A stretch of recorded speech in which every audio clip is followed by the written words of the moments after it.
Well, you are the keynotes for our parent summer retreat.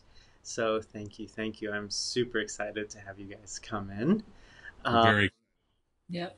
yeah, tell us a little bit about what you have in store for parents.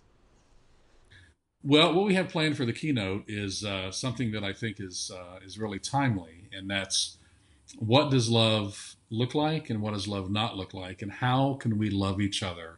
How can we love our children well in such divisive times? And it's a simple message of love, which may be exactly what we need right now. Sure, sure, absolutely. I think that for so many parents, I think that love sounds like an easy thing. But this is a really big challenge, and maybe not that it challenges their love, but it really does. If a child comes out, it really challenges how do I love? Because a Right. lot of times, loving your kid means supporting them in their relationships and going to their wedding, and we don't think for a split second more than that, except for when the kiddo is part of the LGBTQ plus community. And you guys have done a lot of work in this area. How do you see parents navigating that that version of love? Well, I have a lot of people comment to say, well, okay, love, yes, but what about all these other things?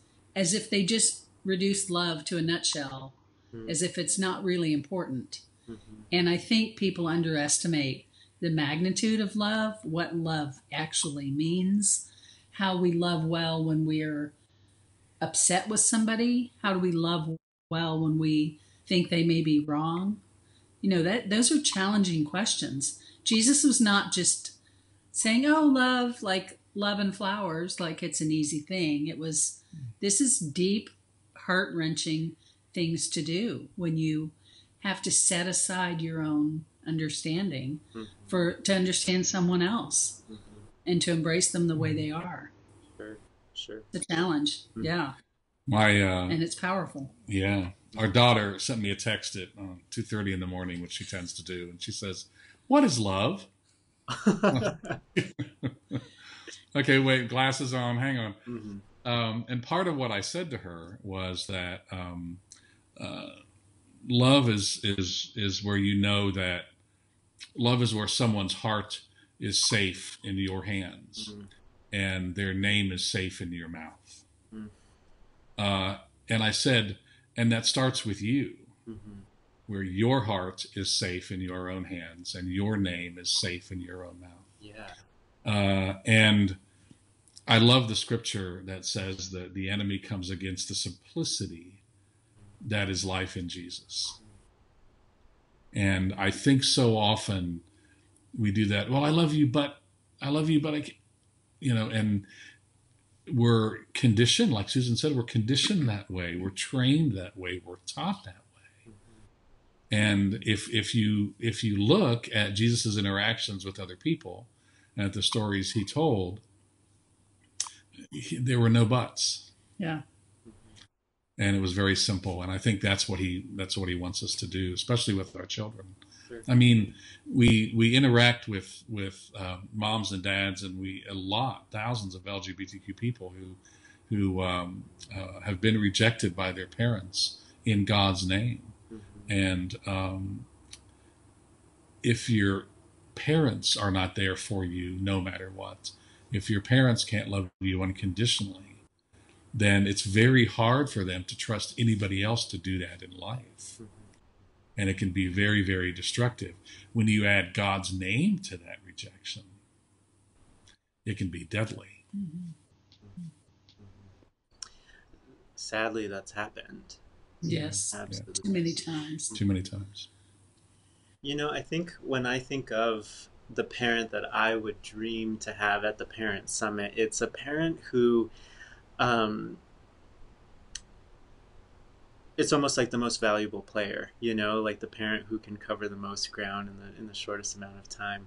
Mm. But it's the parent who says, "This is really scaring me," or "I don't know what to do." and y'all have walked this road with your children. So maybe what did love look like before you had kiddos coming out? Just one? Two. That's what I Yeah. thought. I didn't want to put words in your mouth. Yeah. Okay. Two So out of what, five. yeah, yeah, yeah. So what was it like before they came out, your version of love, and what has it become? Love seemed easy before our kids came out. We just, they're delightful. They're our kids. We do life with them, take them to church, the whole thing. And it's pretty natural to love your kids. But when they came out, suddenly everything we thought we understood was on the table. We had to re examine all of it and continue to love them. And so, what does that look like now? How do I navigate the threat of losing our entire community, losing family members, which we did lose, Right. and loving our child? How do we navigate that? So it takes more. And I think that if I don't have the love that it takes, then it makes me more dependent on God to say, okay, God, I'm at the end of my resources. I need your resources.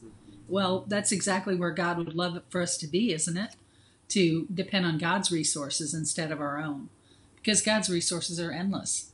Mhm. Yes, that's one thing that's happened to both of us as a result of all this is that um, having two gay children has been the greatest spiritual blessing of our lives. Yeah.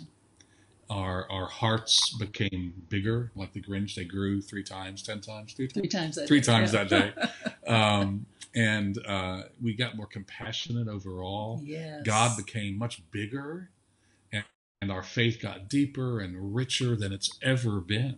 Yes. So we often say that we're accepting, we're affirming, we believe what we believe because of Jesus, because of Scripture, because of our faith, not in spite of it. Mhm. Yeah. And when I think you talked about the parent who's scared, I understand that. We hear from those parents all the time. And if there's a parent watching this out there, um, I know your head is spinning, and I know that you're scared. I know you have so many questions and so many worries, and I know you don't understand, and you're terrified of a lot of different things. That's okay. We were there too. And but the very best thing you could do right now is to love your child with no buts and trust God with everything else. God is able and willing and capable to handle every concern you have, answer every question you have in God's perfect ways and timing. But right now, it's so important for your child, for your family. The risks out there are real, and it's a fragile time for your child. So if you're going to err on the side of love and trust this incredible God that we all believe in with everything else. Right. I think that maybe to answer my own question in a different way, but trust before I came out and trust after was a completely revolutionary Yeah. experience. Trust before meant trusting myself that I could perform well enough to keep God happy. And that's not trust, right? But trusting God. But trust Yeah. afterward was engaging with God without ever second guessing or worrying. And that really felt like trust.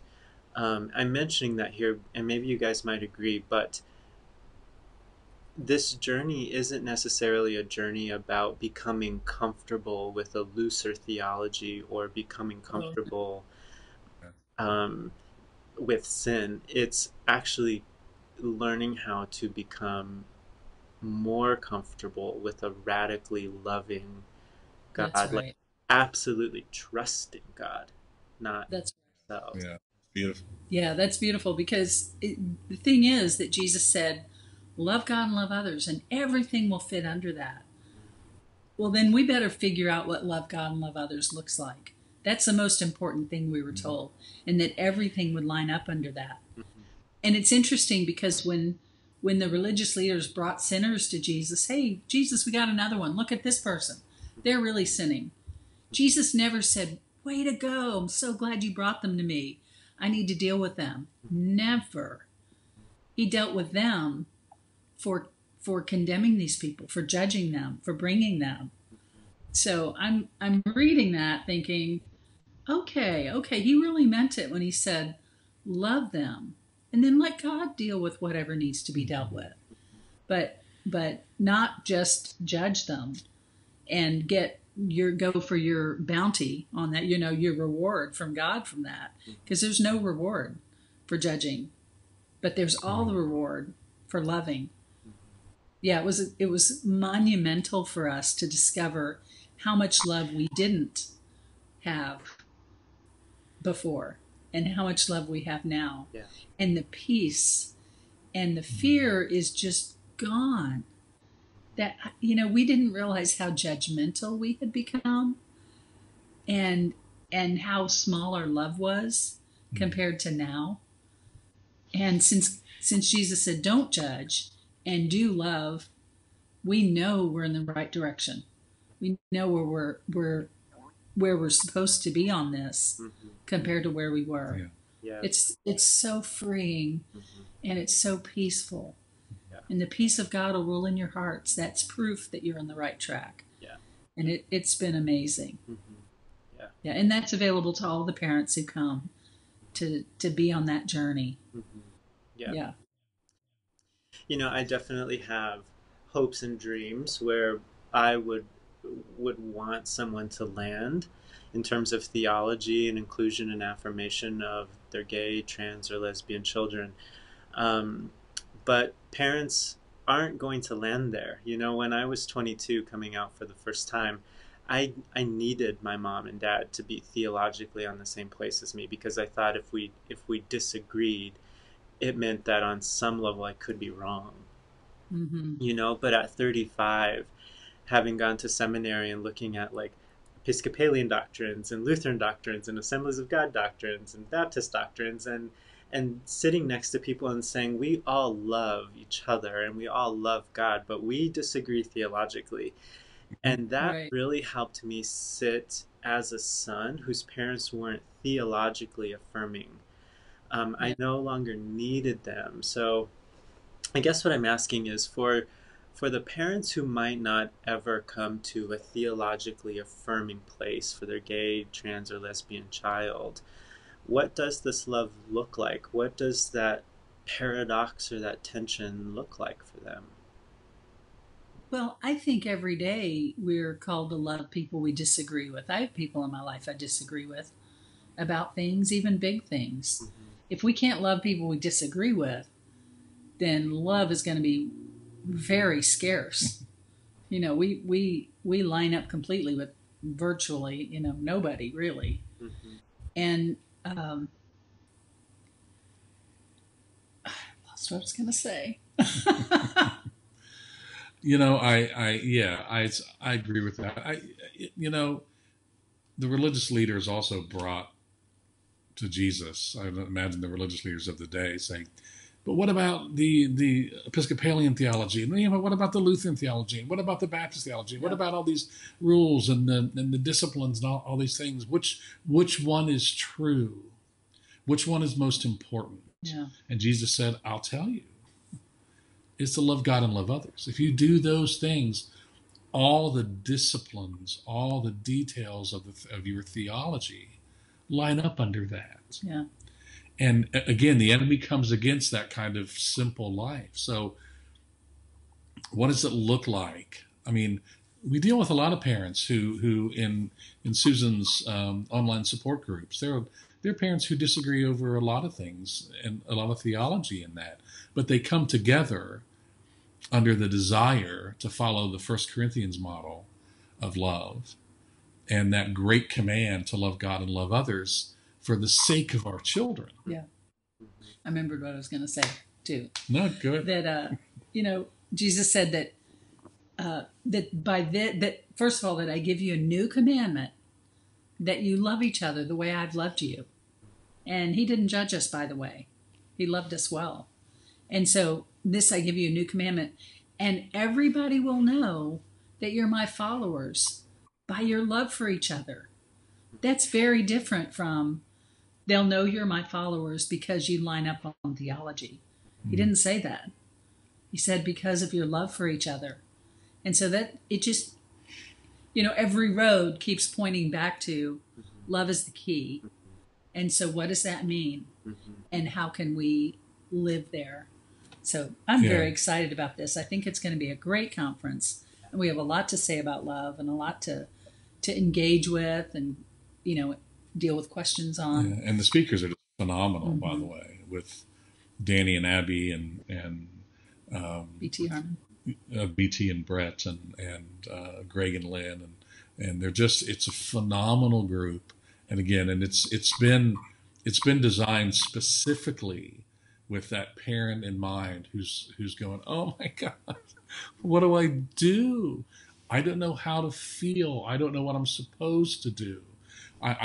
They're probably hearing from one source that oh, you need to do this and you need to do that and you can't do this, and then they're hearing from another side maybe something that contradicts that, and then they have this love for their child which is undeniable, and they're just confused. And if that's where you are, this is the perfect place for you. And if you're more of a seasoned parent and you've been on the journey for a while, there's great content for you as well. Yeah. Yes, absolutely. I think of the parent who is like so dying for some of this information and so eager to connect with other parents, but so afraid of what it looks like to step into a place like this. What might you tell them? Yeah. Perfect love, which means whole and complete love, dispels fear. And when we gather together and talk about love and experience God's whole love, the fear dissipates. God doesn't want us afraid of doing the wrong thing. He made that clear in so many ways. But perfect love, God's whole, complete love, dispels that fear. Yeah. So that's the place to be, and it's very exciting. Come, bring your fears with you. Oh, excuse me. We have something that just came up. Oh, technology. Oh my gosh, yes. Marian's eager. Sorry about that. Oh my gosh, yes. Marian's eager.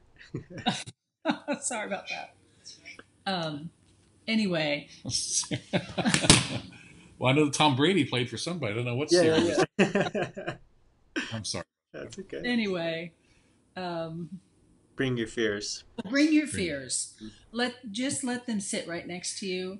Be fine with them. Nobody's going to pull them out away from you. Right. Nobody's going to tell you, you have to believe this. Nobody's going to say you're wrong for wherever it is that you are. You just come and be. We'll just come and be. And we'll engage. We'll have a conversation. We'll reason together, as the scripture tells us. And we'll arrive at a loving place, whatever that may end up being for whoever's there, of loving our children.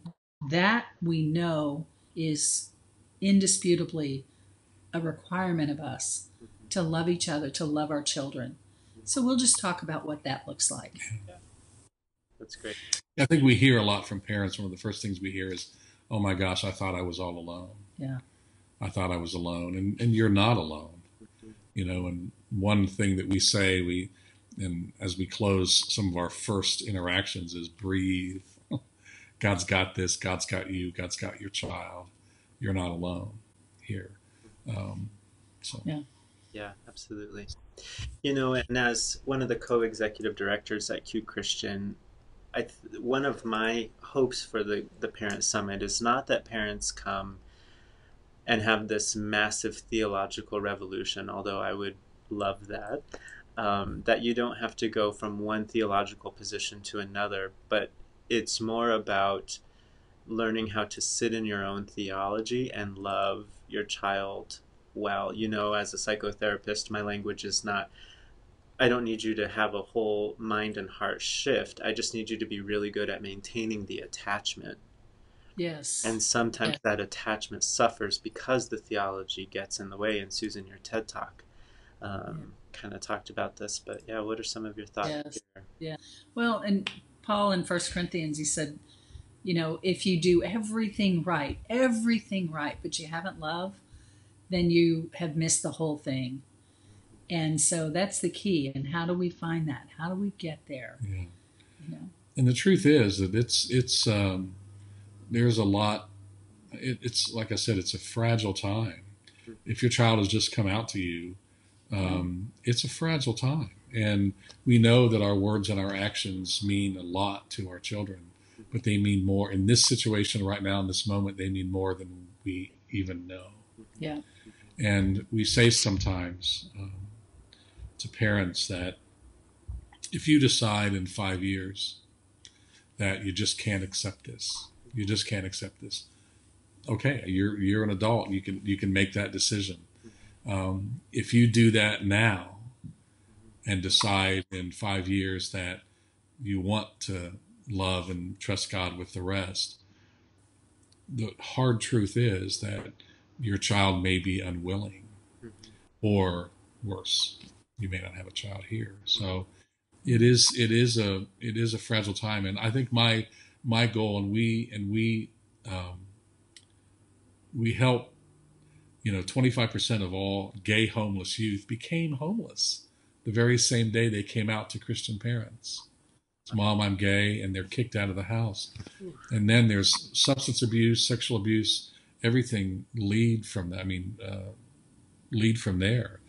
And so our goal for parents coming is like you said, that there doesn't need to be a shift in theology. And like Susan said, bring your fears, and let's just talk about this. Let's talk about this for the sake of our children.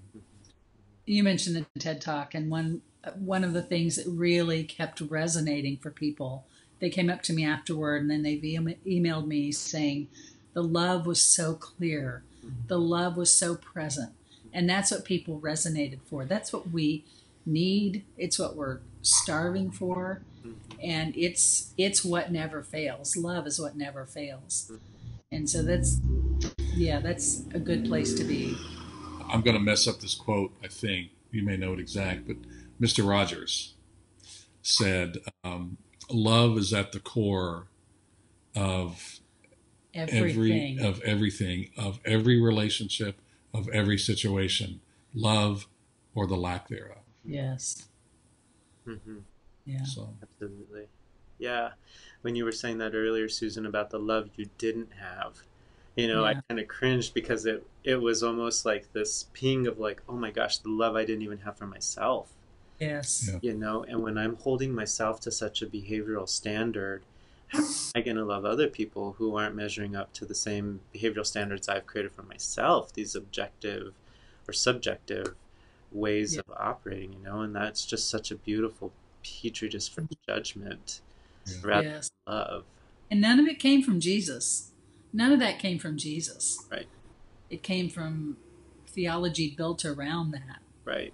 Yeah. But his was very simple and very clear and very rigorous, very demanding. Yes. It's hard to love somebody by forgiving them when you want to hold them, hold their feet to the fire. It's hard to walk with your Roman oppressive soldier 2 miles when you're only required to go 1. There's so many ways that Jesus challenged us.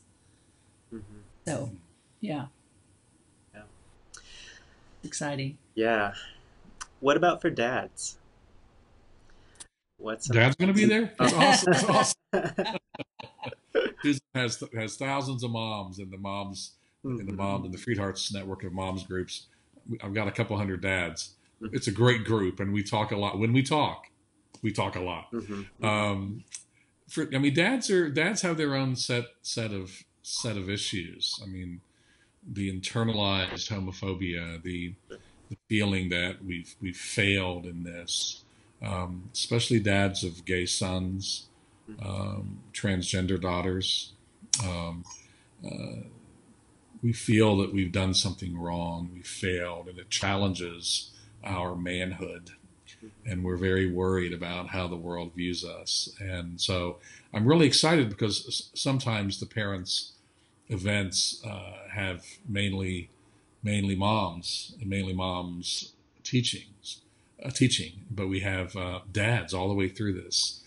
3 great dads, and we're looking forward to really getting together as dads and visiting and talking about those unique issues. And dads need this too. They need it.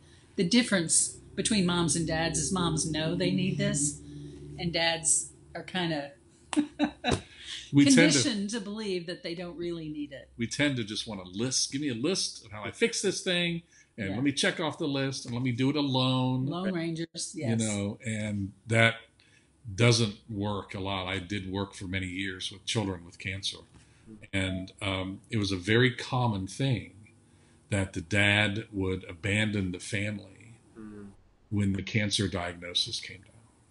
It's just too much. It's too much. Mom was always there. Sure. And we see that here too sometimes. Mm-hmm. But these kids need their dads. Oh, for sure.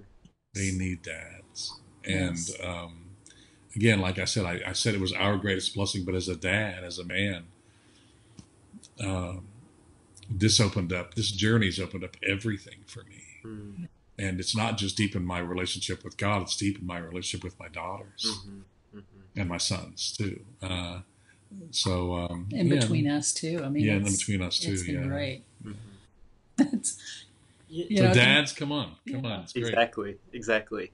You know, I think the word power keeps coming up in my mind because I think dads feel really powerful when they know how to fix it. And in this situation where they don't know, that they feel so incredibly powerless, they're going to create that distance.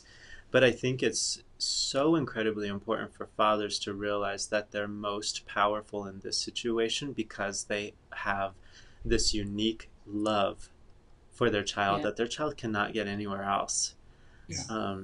And so that makes them not only just the maybe one source of this love they're craving, but it leaves them incredibly powerful rather than powerless. That's right. Because they are, in fact, powerless to change their child. Mm-hmm. But they are powerful to love their child, to defend their child, to understand what they need to about the theology so that they can love without reservation and to speak up in their spheres of influence to bring about change that's needed. I mean, dads have a lot of power. Right. They just need to get on the other side of this horrific fear and self-blame going on. Sure. I like what you're saying here because I think I'm like another lens would be dads are powerless to change the orientation or the gender identity, but they're incredibly powerful to change the self-identity. I am loved. I am precious. I'm That's great. You know, and those are messages personally, I know that children in the LGBTQ community were starving for those messages. Starving. You know, and those. Well, you look at any sporting event and these big macho athletes, it's always, "Hi, Mom." Yeah. And then in the interview, you know, I don't care the age, but it's just like, I'm just trying to make my dad proud. That self-identity, that acceptance. Sure. Dad accepts me. Dad believes in me. It's indispensable. That's right. Tell me a little bit more about the work that you do.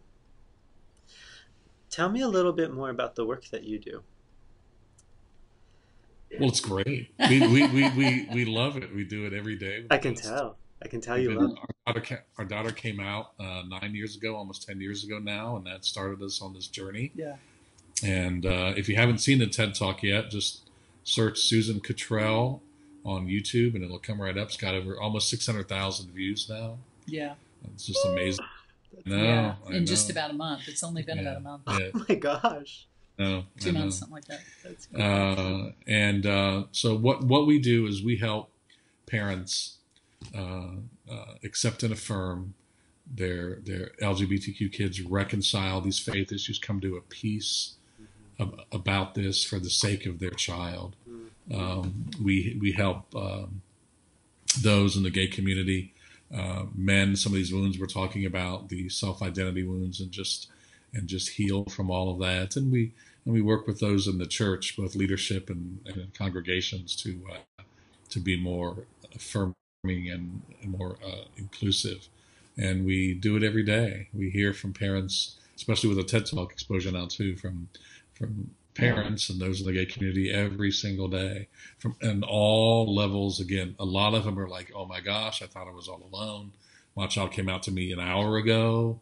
My child came out to me a year ago, and I'm still dealing with this. All different phases of the journey. We do that through Susan's books, through our video courses and our short-term videos on YouTube, or short topic videos on YouTube, and through live speaking like this event. Great. Yeah. How can people find you? Freedhearts.org. Freed hearts, hearts that have been freed. Freedhearts.org. And It's all then there. and there's a link to the YouTube video there too. So everything's all there. So. Right. Good. Yeah. Good. And you'll be there too, right? Yeah. I will be there. Mm-hmm. Yay! That's awesome. It'll be great to see you. Yeah, I'm excited. Yeah. It'll be a good time. Very fun. Yeah. We have all the time. We have parents say, "I wish there had been something like this when our children came out." Mm-hmm. So dive in now. Come now. Get connected with parents now with this good content and good relationships now. It'll be worth it. Yeah. Bring your questions, bring your fears, bring your concerns. It's a safe space. Yeah. Awesome. Thank you so much. It's You're fun to be welcome. with you. I wish that I'd messed this recording up so we can hang out again, but unfortunately. Great hanging out with you too. Yeah, thank you so much. How's life?